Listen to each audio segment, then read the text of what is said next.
Welcome to another Burgundy with Tweedy video. Sorry, it's just my cellar. Hopefully that is just about visible. This is more Bourgogne Hautes Cotes de Nuits. I have featured this wine of a different vintage before. The producer is, well, sometimes it says Michel Gros, and then in other places I've seen a different name for this producer. A vineyard called Fontaine Saint-Martin, and it has that word monopole after it, which means, for what it's worth, this vineyard in the Bourgogne Hautes Cotes de Nuits, that not particularly highly prized part of Burgundy, is solely owned by this producer. New stemware here. Between my wife and me, we've been managing to break all of our glasses, not intentionally, just a sort of series of accidents has caused us to lose a lot of our previously reasonably nice wine glasses.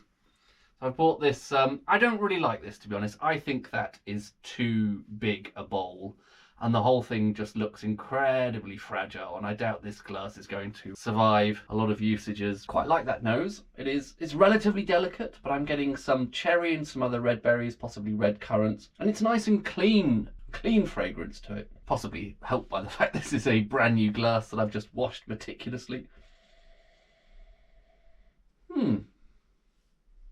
That's not a bad start.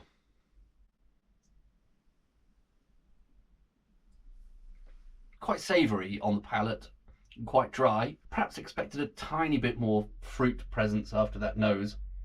So there is a sort of papery, tannic texture to that, which is part of the reason it's coming across as a bit dry. But the weight is nice, and there's quite a nice balance between the acidity and very, very subtle hint of sweetness there, which I quite like. Just would like to see a little bit more fruit. Maybe I need to swirl that around a bit, and perhaps some of that fruit character will develop. I'd come and try and film out in the garden a little bit. You can see these, it's probably not going to be in focus, is it? Because this thing doesn't really do macro, but you can see on this grapevine in my back garden some, these are called inflorescences. Those are the flowers of the grapevine. I only have one grapevine left. I had to grub the others out because they were diseased, powdery mildew or something, but the one that remains looks like it's flowering, and maybe we'll even get some fruit.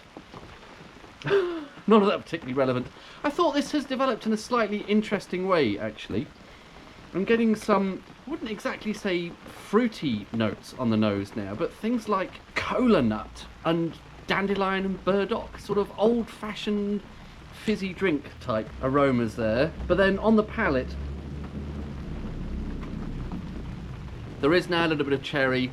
Again, something maybe ever so slightly confected there, sort of cherry flavoured sweets perhaps, rather than just pure cherry. It's still a bit dry, it's still a bit savoury, but I think those interesting, slightly sort of playful, that's my new favourite word for wine tasting notes, playful. Those extra playful notes there on the top of what is more of a kind of foodie, savoury sort of wine, I think push it from the territory of it being just about okay to actually being, yeah, it's actually quite nice. Reasonably happy with that. Standing here getting wet in the rain. My terrible brickwork in my back garden behind me. Cheers.